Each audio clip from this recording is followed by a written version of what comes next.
संयुक्त राष्ट्र संघ में महासभा दिया हुआ है चार्टर के अध्याय 4 में दिया हुआ है, ठीक है।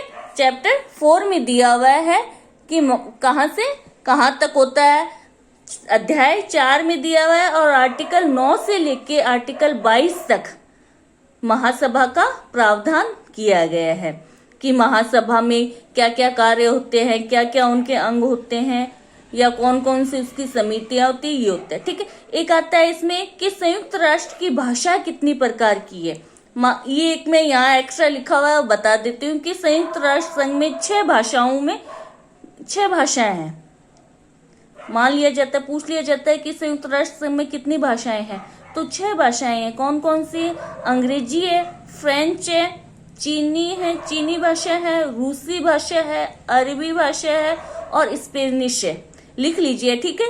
अंग्रेजी, फ्रेंच, चीनी भाषा, रूसी भाषा, अरबी भाषा और स्पेनिश भाषा। 6 भाषाओं में संयुक्त राष्ट्र संघ में 6 भाषाएं काम में आती। तो उसमें कार्यकारी भाषा कौन सी, यानी जो वहां के जो भी संयुक्त राष्ट्र संघ में जो भी काम होते हैं उसकी कौन सी भाषा है, वो अंग्रेजी भाषा में सारे काम, संयुक्त राष्ट्र संघ में अंग्रेजी भाषा में सारे काम होते हैं, ठीक है। तो अब महासभा क्या है? यूएनओ का जो भी है उसका संयुक्त राष्ट्र संघ का सबसे बड़ा अंग है, प्रतिनिधित्वात्मक अंग बोलते हैं इसको, महत्वपूर्ण अंग है। क्यों महत्वपूर्ण अंग है? कि संयुक्त राष्ट्र संघ के जितने भी मेंबर हैं, सदस्य राज्य मेंबर हैं, वो उन सब का प्रतिनिधित्व किस में होता है? महासभा में होता है। कि हर देश अपना प्रतिनिधि महासभा में भेजता है। तो कितने प्रतिनिधि भेजता है? हर देश 5, हर जो भी सदस्य देश हैं यूएनओ का, वो 5 प्रतिनिधि अपने देश से भेजता है। तो 5 प्रतिनिधि भेजता है। तो कुल मिला के अभी कितने सदस्य हैं यूएनओ को? 193 सदस्य, 193 मेंबर हैं। तो 193 इंटू 5 करना है अपने को। तो 965 प्रतिनिधि अभी यूएनओ में प्रतिनिधि हैं, सदस्य राज्यों के प्रतिनिधि माने जाते हैं। लेकिन कितने, उन सबको क्या है, वो सब संयुक्त राष्ट्र संघ की महासभा में क्या है, वो उपस्थित होते हैं। लेकिन वो क्या है, मतदान एक ही करते हैं। 5 प्रतिनिधि अपने देश का प्रतिनिधित्व तो कर रहे हैं, परंतु वो मतदान एक ही करेंगे। ऐसा नहीं है कि 5 प्रतिनिधि आ गए तो 5 के 5 अलग अलग वोट डालेंगे, ऐसा नहीं है। उन सब का वोट एक ही होगा, मतदान करने का उन सबको राइट है, लेकिन वो एक ही मत गिना जाएगा उनका, ठीक है। महासभा में 5 प्रतिनिधि होते हैं। इसमें एक पहले कितने थी? 191 सदस्य संख्या थी यूएनओ की। फिर 192वां सदस्य कौन सा था? 192वां मेंबर बना मॉन्टेनेग्रो और 193वां सदस्य बना सूडान मेंबर बना है, ठीक है। तो अब मतदान के अधिकार, मतदान क्या है? महासभा में प्रत्येक सदस्य को मत देने का अधिकार है। यहाँ प्रत्येक सदस्य से मत है प्रत्येक सदस्य राज्य को, ना कि उनके 5 जो प्रतिनिधि आते हैं उनका मत नहीं है। प्रत्येक सदस्य तो एक ही है, वो राज्य है। तो प्रत्येक सदस्य राज्य को एक मतदान करने का अधिकार होता है। अब इसमें आर्टिकल 18 में क्या बात दी है कि आर्टिकल 18 में बताया गया है कि मतदान 2 प्रकार से होता है इसमें, कि जो महत्वपूर्ण विषय होते हैं, जो महत्वपूर्ण या जो विधि से रिलेटेड जो टॉपिक होते हैं, उन पे मतदान महासभा में उपस्थित और मतदान करने वाले सदस्यों के 2/3 बहुमत से निर्णय लिया जाता है। कि जो महत्वपूर्ण प्रश्न है या जो विधि से रिलेटेड कोई प्रश्न है, तो उन पर महासभा में उपस्थित और मतदान करने वाले सदस्यों के 2/3 बहुमत से निर्णय लिया जाता है, डिसीजन लिया जाता है, ठीक है। फिर आता है नेक्स्ट कि अगर अन्य जो प्रश्न होते हैं, महत्वपूर्ण तो हो गए, महत्वपूर्ण पे तो 2/3 बहुमत से लिया जाएगा, उपस्थित और मतदान करने वाले सदस्यों के 2/3 बहुमत से निर्णय लिया जाएगा। लेकिन अगर इसके अलावा जो बचे हुए शेष महत्वपूर्ण के अलावा जो भी विषय होते हैं उन पर महासभा का निर्णय उपस्थित और मतदान करने वाले सदस्यों के बहुमत से लिया जाएगा। यानी वहां अन्य जो प्रश्न शेष जो बचते हैं उनमें 2/3 बहुमत की आवश्यकता नहीं होती, सिर्फ उपस्थित और मतदान करने वाले सदस्यों के बहुमत से निर्णय ले लिया जाता है। अब आता है कि आर्टिकल 18 सब क्लोज 2 में बता दिया कि महत्वपूर्ण विषय कौन कौन से होते हैं। इसमें बताया गया है जैसे अंतर्राष्ट्रीय शांति और सुरक्षा बनाए रखना सबसे महत्वपूर्ण विषय है, क्योंकि यूएनओ का पहला उद्देश्य ही ये है कि अंतर्राष्ट्रीय शांति और सुरक्षा को बनाए रखना। दूसरा उद्देश्य आता है सुरक्षा परिषद में अस्थायी सदस्यों का निर्वाचन। यहाँ पर बुक में स्थायी लिखा हुआ है, गलत लिखा हुआ है, ठीक है। सुरक्षा परिषद में अस्थायी सदस्यों का निर्वाचन। फिर आता है थर्ड पॉइंट, आर्थिक सामाजिक परिषद में सदस्यों का निर्वाचन। फिर आता है न्यायधारिता परिषद में सदस्यों का चयन। निर्वाचन से संबंधित जितने भी विषय हैं वो क्या है, इम्पोर्टेंट आते हैं। फिर आता है संयुक्त राष्ट्र संघ में नए मेंबर को जोड़ना या किसी देश सदस्य राज्य की सदस्यता को निलंबित करना या किसी सदस्य राज्य को यूएनओ की सदस्यता से निष्कासित करना या उसका निलंबन करना। निलंबन और निष्कासन दोनों ही महत्वपूर्ण विषय माने जाते हैं।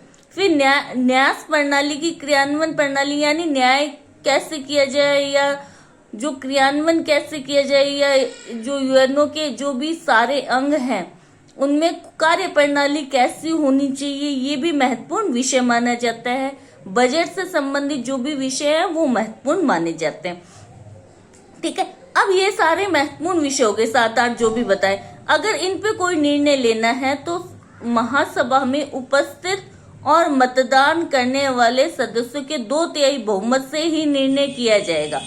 एक इसमें आया है कि मान लो कोई सदस्य ऐसे हैं जिसने 2 साल तक का क्या जो खर्चा देने होते हैं, जो यूएनओ में या जो खर्चे लगते हैं संयुक्त राष्ट्र संघ में जो भी व्यय होते हैं, उन खर्चों का बंटवारा कौन करती है, सदस्य राज्यों में महासभा कर देती है कि भाई इतना इतना पार्टिसिपेट हर सदस्य राज्य को करना है या इसका भुगतान करना होता है।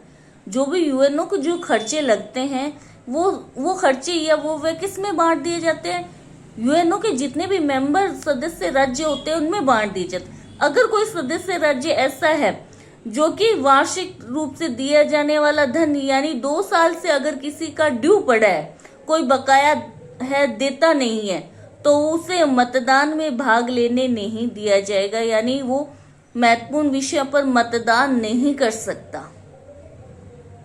कौन से आर्टिकल में दिया, आर्टिकल 19 में दिया हुआ है कि अगर किसी सदस्य राज्य का 2 साल तक ड्यू पड़ा है भुगतान, जो वार्षिक खर्चे या व्यय चुकाने होते हैं संयुक्त राष्ट्र संघ को, और वो 2 साल से उसने नहीं चुकाया है, तो वहां पर उसे मतदान में भाग लेने नहीं दिया, यानी वो मतदान में शामिल नहीं हो सकता। ये ऐसी रूस के साथ हुई थी। रूस ने क्या है, जो सामूहिक कार्रवाई हुई थी उसमें क्या है, रूस ने खर्चे नहीं चुकाए थे, तो रूस को मतदान में शामिल नहीं होने दिया गया था, ठीक है। फिर आती है प्रक्रिया कि महासभा में जो काम होता है या जो प्रोसीजर कैसी होगी या कब अधिवेशन होगा, कौन उसकी अध्यक्षता करेगा, ये बताया है आर्टिकल 20 में कि महासभा को नियमित रूप से वार्षिक अधिवेशन करने होते हैं। हर साल एक बैठक करनी होती है, अधिवेशन यानी बैठक करनी होती है। फिर वो महासभा चाहे तो विशेष अधिवेशन का भी आयोजन कर सकती है या बुलवा सकती है। वैसे तो क्या हर साल वार्षिक अधिवेशन करना होता है महासभा को, लेकिन महासभा चाहती है कि कैसा कोई महत्वपूर्ण विषय आ गया या जिस पे तुरंत कार्रवाई की जानी चाहिए, तो वो विशेष अधिवेशन भी आयोजित कर सकती है, ठीक है।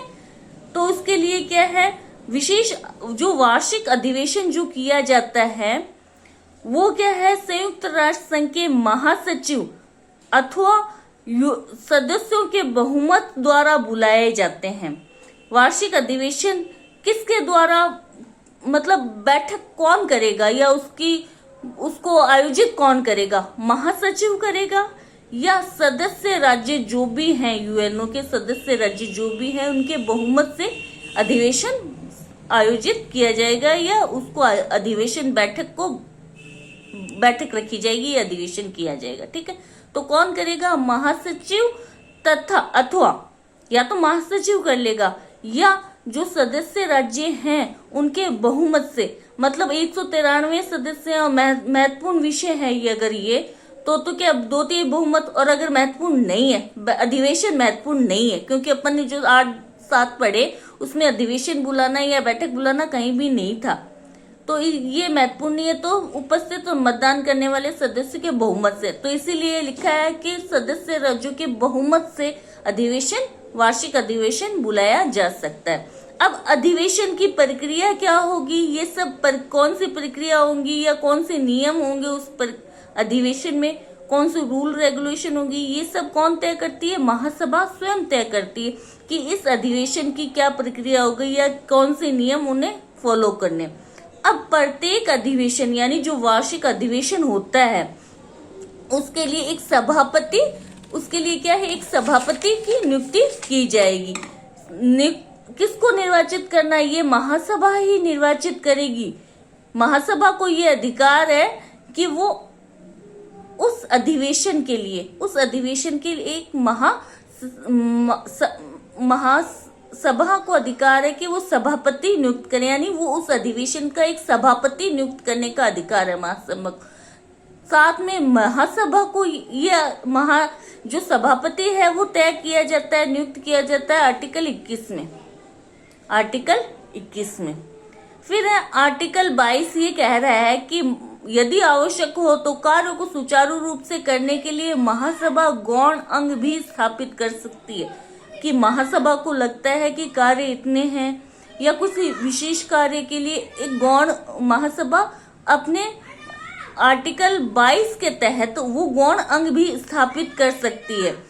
अब महासभा का अधिवेशन हो गया, किसने अध्यक्षता की? सभापति ने की। अधिवेशन समाप्त होने के बाद में अधिवेशन की रिपोर्ट किसको भेजी जाएगी? महासचिव की संस्था के ऊपर रिपोर्ट विचार, यानी वो रिपोर्ट किसको भेजी? महासचिव ने मान लो अधिवेशन बुलाया, सभापति ने उसकी अध्यक्षता कर ली, फिर सभापति ने अध्यक्षता कर ली, रिपोर्ट बना दी। रिपोर्ट बनाने के बाद में जो अधिवेशन की रिपोर्ट होती है वो महासचिव को भेजी जाती है, किस लिए? विचार विमर्श करने के लिए।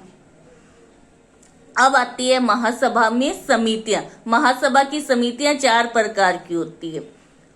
पहले आती है मुख्य समितियां, दूसरी आती है प्रक्रियात्मक समितियां, तीसरी आती है स्थायी समितियां और फोर्थ आती है तदर्थ एडहॉक कमिटीज। 4 मुख्य, प्रक्रियात्मक, स्थायी और एडहॉक तदर्थ। ठीक है, 4 को पहले मुख्य, फिर प्रक्रियात्मक, फिर आती है ये स्थायी और फोर्थ आती है एडहॉक कमेटी। 4 प्रकार की समितियां होती है महासभा में। तो मुख्य समितियां कौन सी होती है? क्या मुख्य समितियों में भी 6 प्रकार है। मुख्य समितियां भी 6 प्रकार की होती है और मुख्य समितियों का मुख्य काम क्या होता है कि महासभा द्वारा जो भी एजेंडे तैयार किए या जो प्रारूप या जो कार्य योजना तैयार की जाती है उस पर विचार विमर्श करना महासभा की जो मुख्य समितियां होती है उनका काम है। महासभा के लिए ये संस्तुति तैयार करती है। महासभा की मुख्य समितियां तो होती है 6, वो हर विषय से अलग अलग समिति होती है, हर विषय की अलग कमेटी बना दी। ये कमेटी क्या करती है, फिर उस पे कोई भी पॉइंट जो एजेंडा होती है या जो कार्य होता है वो उस पे क्या विचार विमर्श करती है और अपने सुझाव या अपनी संस्तुति महासभा को भेजती। कमेटी किसके अंडर बनाई गई है? महासभा के। मुख्य समितियां हैं, ये मुख्य मेन कमेटी है, ये अपनी विचार विमर्श करती है। विचार विमर्श करने के बाद अपनी संस्तुति यानी अपने ओर से क्या सुझाव महासभा को देती है, सुझाव देती है यानी संस्तुति करती है कि आपको ये काम इस तरीके से किया जाना चाहिए। मुख्य समितियों में प्रत्येक सदस्य का प्रतिनिधित्व का अधिकार है, यानी जितने 193 जो मेंबर हैं उन सबको अधिकार है कि वो मुख्य समितियों में भाग ले या उसमें जुड़े। ठीक है, तो अब मुख्य समितियां 6 प्रकार की है। सबसे पहले आती है सामाजिक तथा सुरक्षा समिति, सामाजिक तथा सुरक्षा समिति। दूसरी आती है विशेष राजनीतिक तथा सुरक्षा समिति। पहला सामाजिक और सुरक्षा, दूसरा राजनीतिक और सुरक्षा, तीसरा आता आर्थिक और वित्तीय, आर्थिक और वित्तीय। तीसरे के साथ में पढ़ेंगे पांचवी प्रशासनिक और बजट समिति। पहली सामाजिक और सुरक्षा समिति, दूसरी राजनीतिक और सुरक्षा समिति, तीसरी आर्थिक और वित्तीय समिति, दोनों में धन आ रहा, आर्थिक और वित्तीय समिति। उसके साथ में पढ़ेंगे पांचवी समिति प्रशासनिक और बजट समिति। चौथी आती है समिति की न्यासधारिता समिति, जिसमें गैर स्वायत्त प्रदेश क्षेत्र भी सम्मिलित है।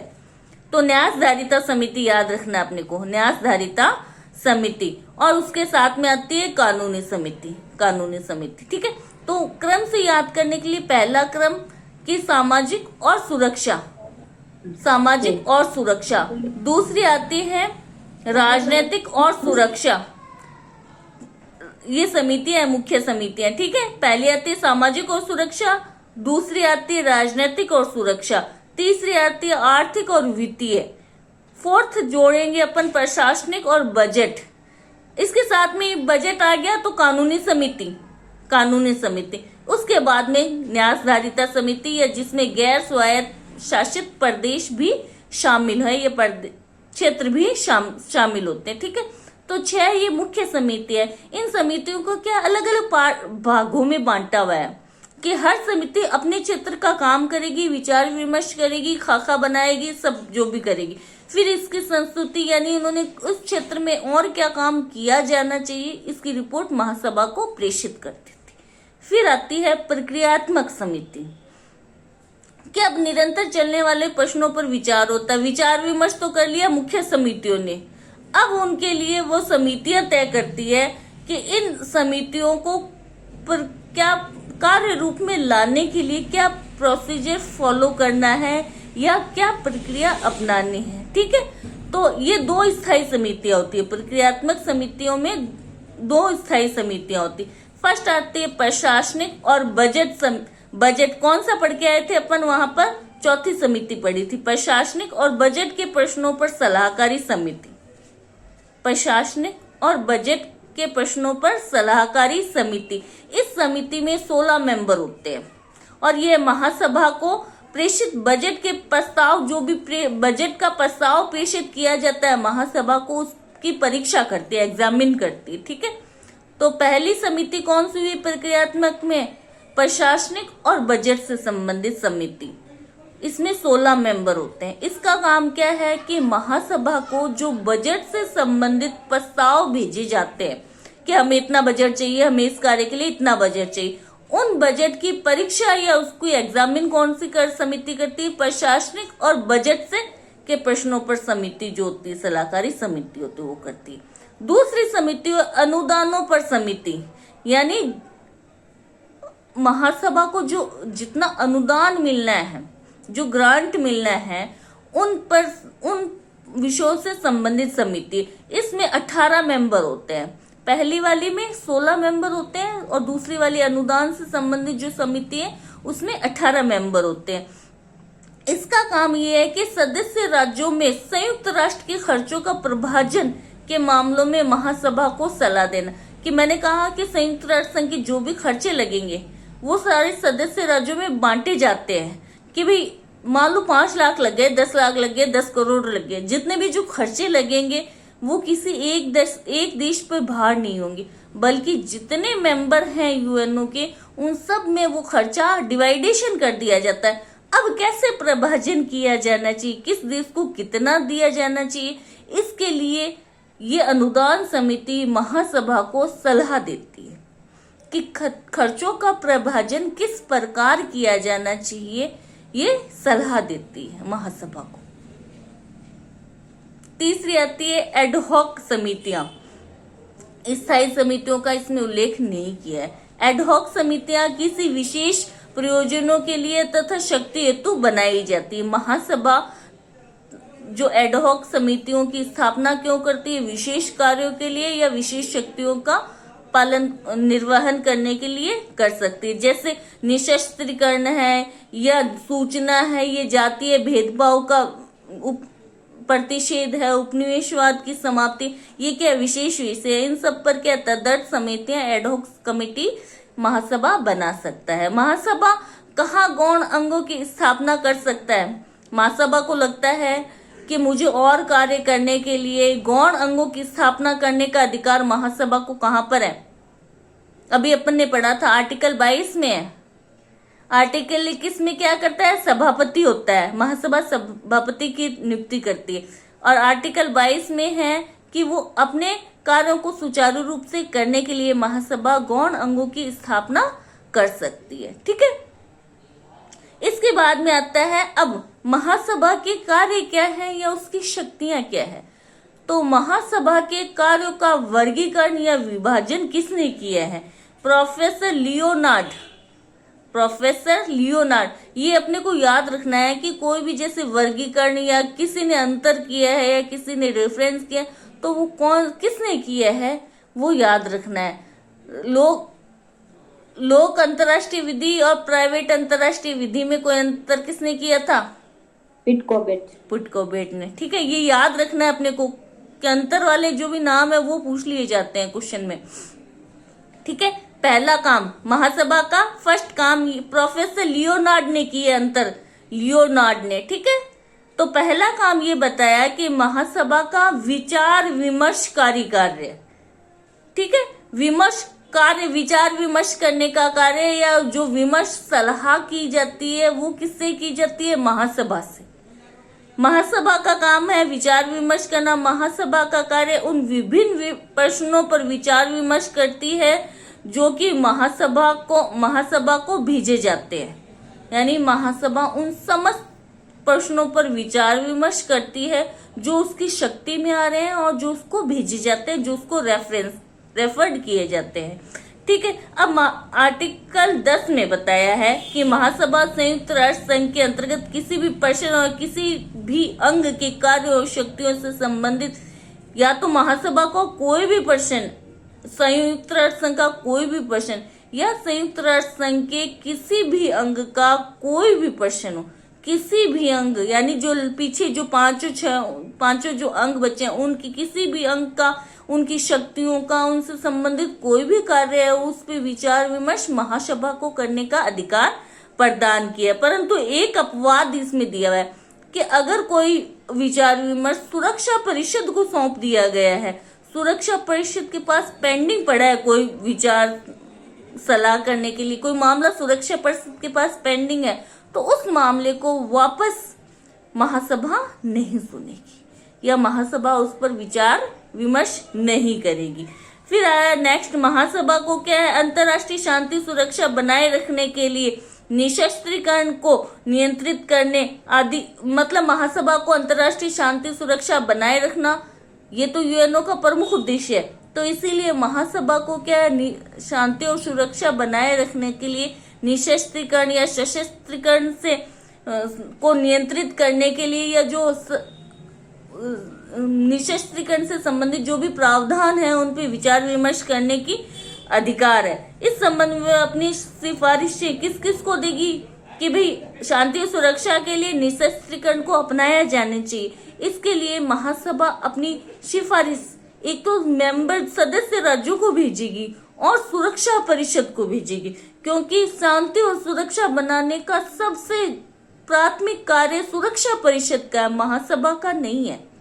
प्राथमिक कार्य यानी कार्य अपन ने पढ़ा यहाँ पे महासभा का फर्स्ट काम क्या है? विचार विमर्श करना या विमर्शकारी अधिकारिता कार्य। ठीक है, फिर महासभा का मुख्य काम ये भी है कि अगर उसे लगता है कि शांति और सुरक्षा को कोई खतरा है तो वो इसका ध्यान किसकी ओर आकर्षित करेगी? महासभा को कहेगी कि भी इस स्थान पे या यहाँ पर अंतर्राष्ट्रीय शांति और सुरक्षा को खतरा है। काम किसका है? शांति और सुरक्षा बनाए रखने का सुरक्षा परिषद का है। इसीलिए अगर सुरक्षा परिषद को अगर कोई बात नॉलेज में नहीं है तो महासभा का मुख्य काम ये है कि वो उसको ध्यान आकर्षित कराएगी कि भी इस क्षेत्र में यहाँ पर यहाँ पर अंतर्राष्ट्रीय शांति और सुरक्षा का उल्लंघन हो रहा है। ठीक है, फिर महासभा का कर्तव्य है कि वो सामाजिक क्षेत्र में अंतर्राष्ट्रीय सहयोग को बढ़ाने का काम करेगी।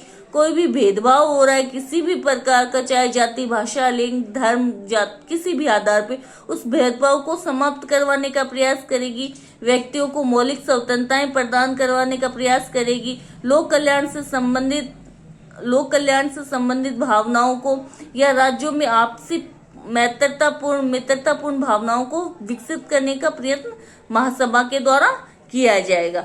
अब महासभा पे दो परिसीमाएं हैं, दो रिस्ट्रिक्शन है कि महासभा विचार विमर्श तो कर सकती है, लेकिन महासभा की कार्यों पर, ये जो विमर्शकारी कार्य है उस पर भी दो सीमाएं हैं। यानी महासभा क्या है, सिर्फ विचार विमर्श कर सकता है या अपनी संस्तुति भेज सकता है।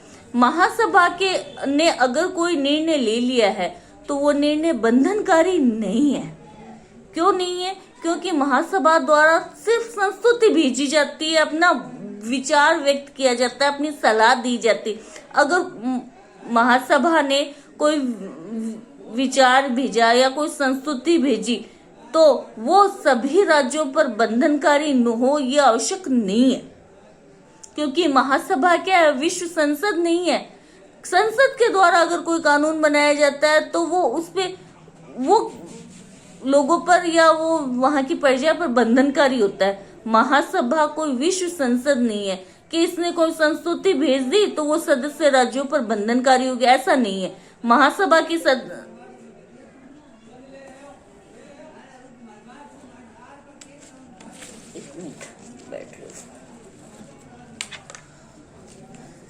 महासभा के द्वारा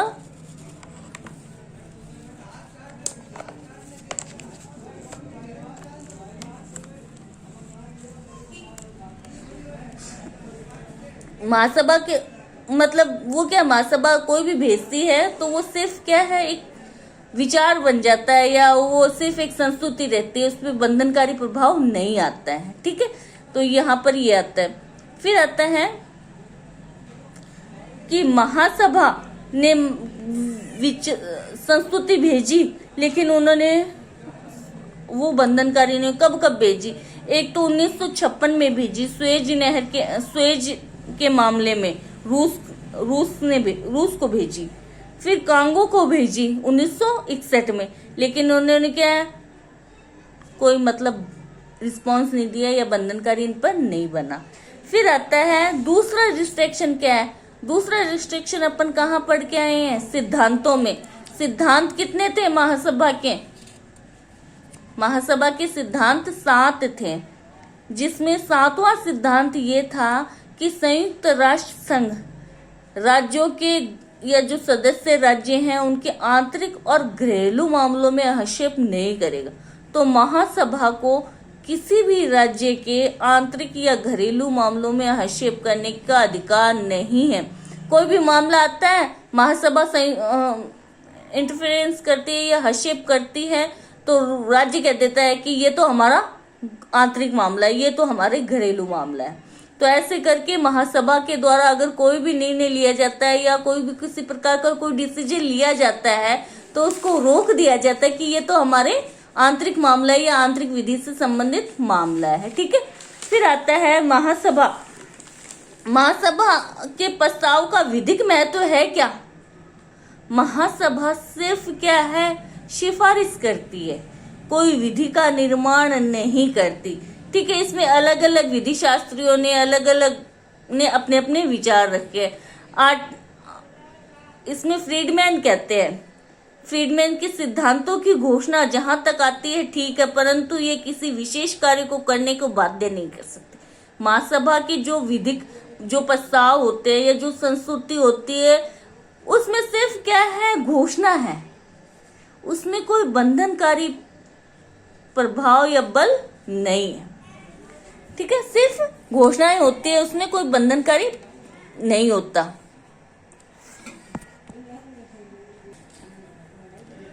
ठीक है, सेकंड कार्य आता है महासभा का पर्यवेक्षण संबंधी कार्य, यानी वो सुपरविजन करती है। कौन कौन से अंगों पे सुपरविजन करती है महासभा, वो देखते हैं हम। कि पर्यवेक्षण से संबंधित कार्य महासभा का। महासभा दूसरे जो भी अंग है या जो यूएनओ के दूसरे अंगों और यूएनओ की जो विशिष्ट एजेंसियां बनी हुई है, अभिकरण जो भी है, उन पे नियंत्रण रखती है। विशेषकर महासभा दो संयुक्त राष्ट्र संघ के 2 अंगों पर नियंत्रण रखती है, तीसरा अंग और चौथा अंग, यानी आर्थिक सामाजिक परिषद और न्यासधारिता परिषद। आर्थिक सामाजिक परिषद और न्यासधारिता परिषद पे विशेष रूप से नियंत्रण रखती है, ये याद रखना है महासभा। आर्थिक सामाजिक परिषद और न्यासधारिता परिषद पे। इसके साथ में आर्थिक सामाजिक परिषद महासभा के अधीनस्थ रूप में भी काम करती है। एक तो नियंत्रण रखती है दोनों पर, और आर्थिक और सामाजिक परिषद है वो क्या है, महासभा के अधीनस्थ होके काम करती है। इसी प्रकार आर्थिक सामाजिक अधीनस्थ रूप में करती है। न्यासधारिता परिषद सामरिक मामले को छोड़ के सभी मामलों में मतलब जो सामरिक मामले होते हैं स्ट्रेटेजिकल वाले, उनके अलावा सब मामलों में महासभा के अंडर। दोनों ही अंग क्या है, महासभा के नियंत्रण में रहते हैं। सुरक्षा परिषद तथा संयुक्त राष्ट्र संघ के दूसरे अंग महासभा को वार्षिक रिपोर्ट, ये 2 तो नियंत्रण में रहते हैं, अंडर रह के काम करते हैं। लेकिन जो बाकी सुरक्षा परिषद है, सचिवालय, अंतर्राष्ट्रीय न्यायालय, ये सब क्या है, वार्षिक रिपोर्ट किसको भेजते हैं, महासभा को भेजते हैं। महासभा का नियंत्रण महासचिव के ऊपर भी रहता है। सचिवालय है, सचिवालय में महासचिव के ऊपर भी नियंत्रण किसका रहता है, महासभा का रहता है। महासचिव का कर्तव्य होता है कि वह संस्था के कार्यों, मतलब जो सचिवालय से संबंधित या जो भी यूएनओ के दूसरे अंग है, वो महासचिव को रिपोर्ट भेजते हैं। महासचिव किसको भेजता है, महासभा को भेजता है। या तो सचिवालय से संबंधित रिपोर्ट, और यूएनओ के दूसरे अंग जो भी रिपोर्ट किसको भेजते हैं, सीधे महासचिव को भेजते हैं। अपन ह्यूमन राइट में भी पढ़ के आए हैं कि जो भी आर्थिक सामाजिक परिषद के पास रहता है, आर्थिक सामाजिक परिषद उसको किसके पास, महासचिव के पास भेजती है रिपोर्ट। फिर वो महासचिव किसके पास भेजता है, महासभा के पास भेजता है। कुल मिला के महासभा रहती है सबसे ऊपर, जिसको हर वार्षिक रिपोर्ट उसके पास आती है। वास्तव में महासभा का वार्षिक अधिवेशन महासचिव की वार्षिक रिपोर्ट से ही स्टार्ट होता है। कि जो महासभा में अपन ने पहले पढ़ के आए हैं, अभी पढ़ के आए कि वार्षिक अधिवेशन होता है और विशेष अधिवेशन भी बुलाया जा सकता है। लेकिन वो वार्षिक अधिवेशन किसके काम से चालू होता है, महासचिव के द्वारा जो वार्षिक प्रतिवेदन या जो वार्षिक रिपोर्ट भेजी जाती है, उसी वार्षिक रिपोर्ट से क्या चालू होता है, महासभा का वार्षिक अधिवेशन चालू होता है। नेक्स्ट कार्य आता है 3rd, वित्त संबंधी कार्य, फाइनेंशियल फंक्शंस महासभा का, ठीक है, जनरल असेंबली का। इसमें क्या करता है, महासभा को महत्वपूर्ण वित्त संबंधी कार्यों भी करती है। यानी जो फाइनेंशियल काम है वो भी कौन करती है, महासभा करती है। आर्टिकल 17 के अनुसार महासभा संस्था के बजट पे विचार विमर्श करती है। यानी यूएनओ का जितना भी बजट है उस पे विचार विमर्श करती है, उसे पारित करती है। और आर्टिकल 17 के अंतर्गत महासभा को शक्ति प्राप्त है कि वह संस्था के जो सदस्य राज्य है, यानी यूएनओ के जो सदस्य राज्य है, उनमें कितना व्यय विभाजित करना है, ये काम भी किसका है, महासभा का है, महासभा का, ठीक है।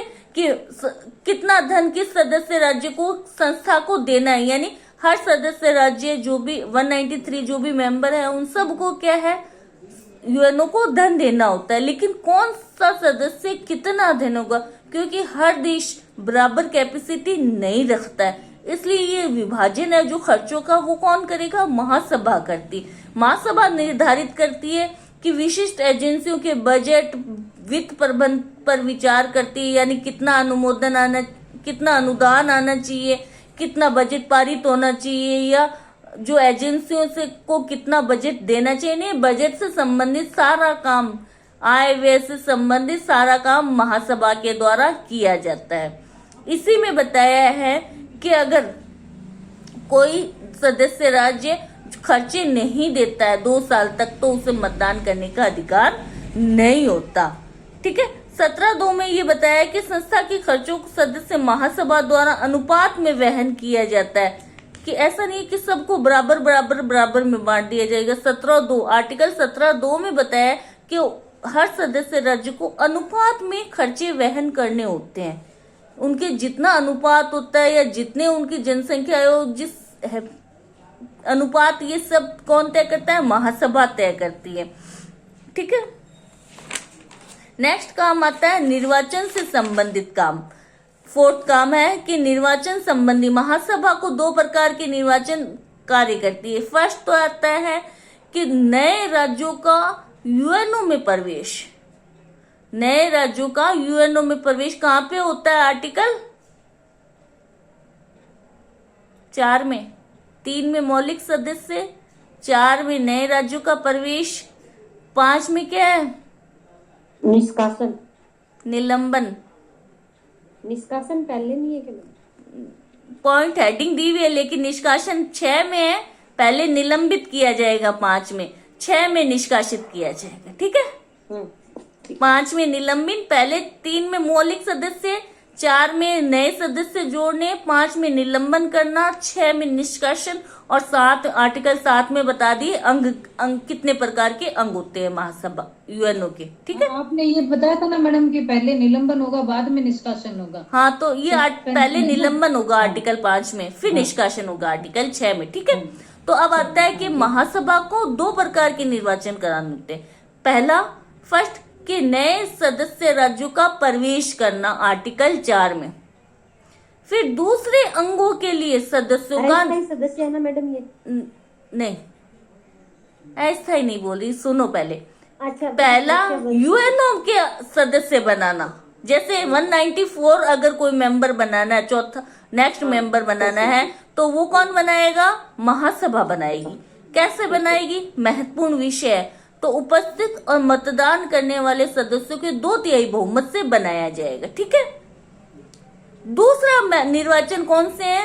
यूएनओ के जो दूसरे अंग हैं, यानी जो 5 अंग हैं, उनके लिए सदस्यों का निर्वाचन कौन कराएगा? ये भी इम्पोर्टेंट काम में महत्वपूर्ण विषय है जो अपन पढ़ के आए हैं। कहाँ पे? आर्टिकल 18(2) में। 18(2) में बताया हुआ है कि महत्वपूर्ण विषय कौन से होते हैं।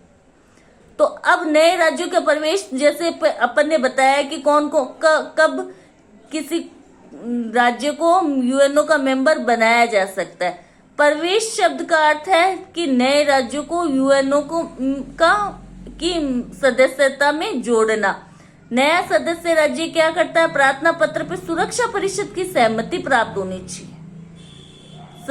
नया जोड़ना है तो सबसे पहले सुरक्षा परिषद को प्रस्ताव किया जाता है। सुरक्षा परिषद उस प्रस्ताव को पर सहमत होती है, फिर उसे महासभा के 2/3 बहुमत, यानी जो उपस्थित और मतदान करने वाले सदस्यों के 2/3 बहुमत से वो पारित होगा प्रस्ताव, तो फिर वो सदस्य राज्य यूएनओ का मेंबर बन सकता है। समझ आया कि अगर कोई राज्य है वो यूएनओ का मेंबर बनना चाहता है तो वो अपना प्रस्ताव सबसे पहले सुरक्षा परिषद को भेजेगा। सुरक्षा परिषद उस प्रस्ताव पर सहमत होती है तो फिर वो महासभा के पास जाएगा। फिर महासभा उपस्थित और मतदान करने वाले सदस्यों के 2/3 बहुमत से पास हो जाता है वो प्रस्ताव, तो फिर वो राज्य सदस्य बन जाता है यूएनओ का। ये तो था एक प्रकार का मतदान। अब आता है दूसरे प्रकार का मतदान, यानी अंगों के दूसरे जो अंग है यूएनओ के, उनके लिए सदस्यों का निर्वाचन। कहाँ पे? फर्स्ट अंग कौन आता है? महासभा के बाद सुरक्षा परिषद आती। सुरक्षा परिषद में 10 अस्थायी सदस्यों का निर्वाचन। ठीक है। पहला निर्वाचन कौन सा हुआ कि यूएनओ में अंगों को सदस्यों को जोड़ा है। अब दूसरे निर्वाचन कौन से हो गए? दूसरे निर्वाचन हो गए कि संयुक्त राष्ट्र संघ के दूसरे अंग सुरक्षा परिषद में जो अस्थायी 10 सदस्य जोड़े जाते हैं उनका निर्वाचन। फिर आता आर्थिक सामाजिक परिषद में 27 सदस्यों का निर्वाचन। कौन से आर्टिकल में दिया हुआ है? 61 में। लिख लो, ये यहाँ पर याद रहेगा अपने को कि अस्थायी सदस्य 10 जो अस्थायी सदस्य जोड़े जाते हैं सुरक्षा परिषद में, वो आर्टिकल 23 में प्रावधान दिया है। आर्थिक सामाजिक परिषद में 27 सदस्य का चयन किया जाता है, वो दिया है 61 में, आर्टिकल 61 में। फिर आता है न्यायधारिता परिषद में सदस्यों का चयन, वो 86 में आता है। और इम्पोर्टेंट बात नेक्स्ट कि सुरक्षा परिषद के साथ मिलकर महासभा अंतर्राष्ट्रीय न्यायालय के न्यायाधीशों का चयन करती है।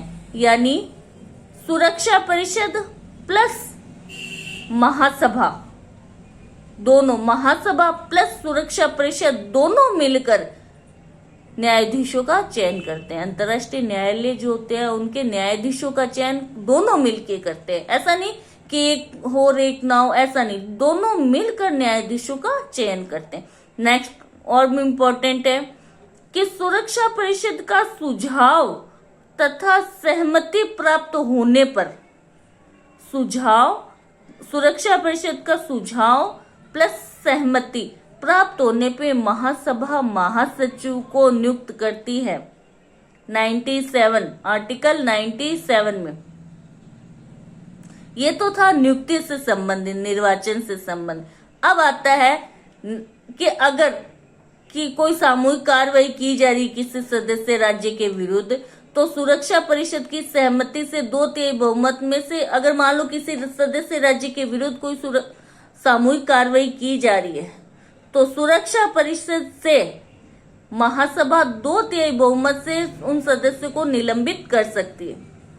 ठीक है, यानी सुरक्षा परिषद की तो रोल इम्पोर्टेंट है, लेकिन महासभा सुरक्षा परिषद से सुझाव सहमति लेगी, उसके बाद ही सदस्यों को डालेगी यूएनओ का अंग, उनके बाद सुरक्षा परिषद से सहमति लेकर ही महासभा क्या है, सदस्यों को निलंबित करेगी, निष्कासन करेगी, या अन्य जो भी अंग हैं उनके लिए तो महासभा अलग से निर्वाचन कर सकती।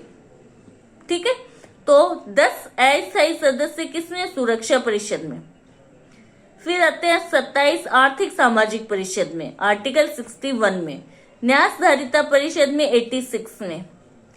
महासभा और सुरक्षा परिषद दोनों मिलकर, महासभा और सुरक्षा परिषद दोनों मिलकर किसका चयन करते हैं, अंतर्राष्ट्रीय न्याय के न्यायालयों का। फिर सुरक्षा परिषद की सहमति और सुझाव और सहमति से महासभा महासचिव की नियुक्ति करती है, संवैधानिक कार्य, महासभा को चार्टर्ड, यूएनओ की चार्टर्ड में संविधान जो चार्टर्ड है उसमें संशोधन करने की पावर है। संशोधन की पावर आर्टिकल 108 में है। यानी चार्टर्ड में किसी भी प्रावधान में, किसी भी आर्टिकल में चेंज करना है तो चेंज करने की पावर महासभा के पास संवैधानिक कार्य करती है। ये कब, संयुक्त राष्ट्र संघ के 2/3 सदस्य इसे स्वीकार करते हैं। यानी कोई भी संशोधन किया जाता है तो संयुक्त राष्ट्र संघ के 2/3, महासभा नहीं बोली, संयुक्त राष्ट्र संघ के 2/3, संयुक्त राष्ट्र संघ के 2/3 सदस्य स्वीकार करेंगे यानी उस संशोधन को, तो वो पास होगा। अब ये इसमें 5 सदस्यों का स्थायी होना आवश्यक है। यानी 2/3 सदस्य जो अनुसमर्थन कर रहे हैं उसमें वो 5 सदस्य स्थायी, यानी सुरक्षा परिषद के 5 स्थायी सदस्यों का मतदान होना आवश्यक है। अगर वो सहमति नहीं देते तो कोई भी चार्टर के प्रावधान में अमेंडमेंट नहीं किया जाएगा। यानी 5 सदस्यों की सहमति होने के बाद में चार्टर के प्रावधानों या आर्टिकल में संशोधन किया जा सकता है, उसका फिर अनुसमर्थन भी आवश्यक है। फिर आता है शांति और सुरक्षा के लिए संगठित होने का प्रस्ताव। यानी वैसे तो क्या अंतर्राष्ट्रीय शांति और सुरक्षा बनाने का काम किसका है, सुरक्षा परिषद का, लेकिन कई बार सुरक्षा परिषद अंतर्राष्ट्रीय शांति और सुरक्षा बनाने में असफल रहती है। तो वहां पर महासभा ने क्या किया, शांति और सुरक्षा के लिए प्रस्ताव पारित किया, संगठित होकर एक प्रस्ताव किया। ये प्रस्ताव कब लागू हुआ है, 3 नवंबर 1950 से लागू हुआ है। इसका काम ये है कि ये शांति और सुरक्षा बनाने का काम करेगी। सबसे पहले अगर उल्लंघन हो रहा है शांति और सुरक्षा का तो ये सुरक्षा परिषद को सूचित करेगी या उसका ध्यान आकर्षित करेगी कि इस क्षेत्र में शांति और सुरक्षा का हनन हो रहा है या उल्लंघन हो रहा है।